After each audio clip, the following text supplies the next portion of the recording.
7ஆம் நூற்றாண்டு. தென்னிந்தியா விழித்தெழுகிறது.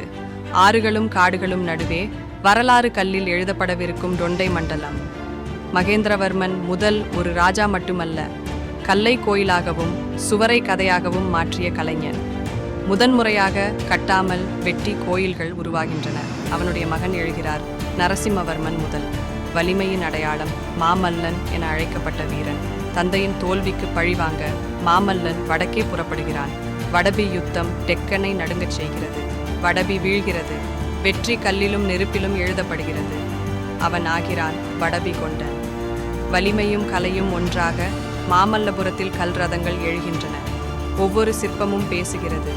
தேவர்கள், வீரர்கள், உயிர்கள் கல்லில் உறைந்தவை. பின்னர் ராஜசிம்மா கடலையே எதிர்கொள்ளும் கோயிலை கட்டுகிறார். அலைகள் கூட கல்லுக்கு வணங்கும் இடம். பால்லவர்கள் வரலாற்றை மாற்றினர். குகைகளிலிருந்து பிரம்மாண்ட கோயில்களுக்கு சென்ற பயணம்.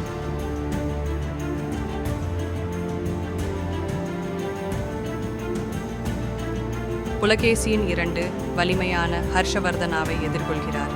வடக்கை இங்கேயே தடுக்கிறார். தெற்கு உறுதியாக நிற்கிறது. டெக்கன் வீழாது.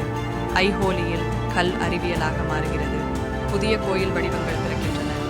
படமி, பட்டடகள் பிரகாசிக்கின்றன. வடக்கும் தெற்கும் ஒன்றாகும் இடம்.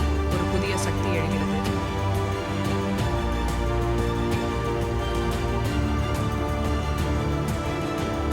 மன்யகேதாவின் ராஷ்டிரகூடர்கள் கிருஷ்ண முதல் கனவு காண்கிறார்.